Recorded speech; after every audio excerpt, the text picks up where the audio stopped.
¿Cuánta diferencia hay al decir paramushan al decir parashan? La diferencia es muchísima.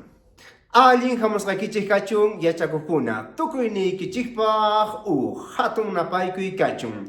Kay kutipiqa kay muk askachimanta parlarikusonchik ajina kaspaqa qallarina kachun. Bienvenidos queridos estudiantes a un nuevo video.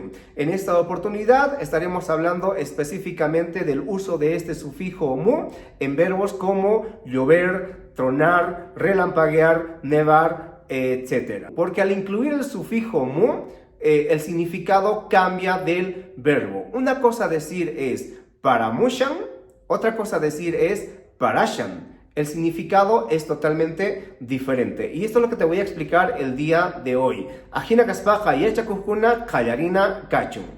¿Cuándo utilizar el sufijo mu?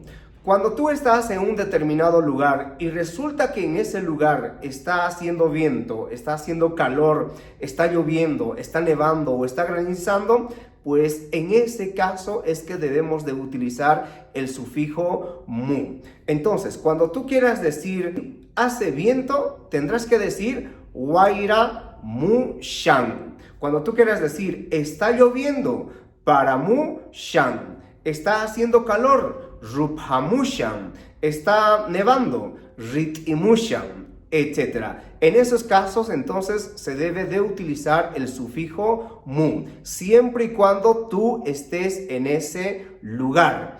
Pero si tú no estás en ese lugar y resulta, por ejemplo, vamos a poner el ejemplo de Perú.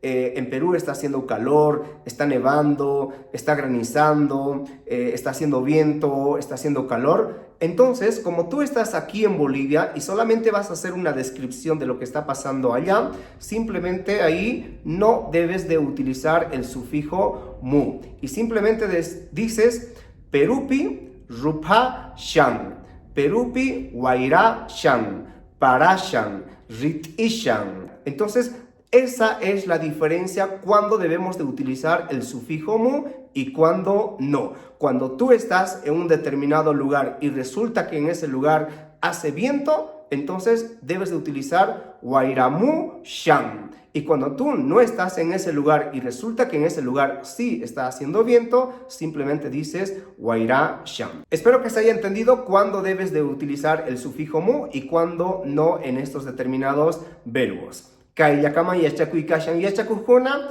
as kama yakachun, tinkunakama.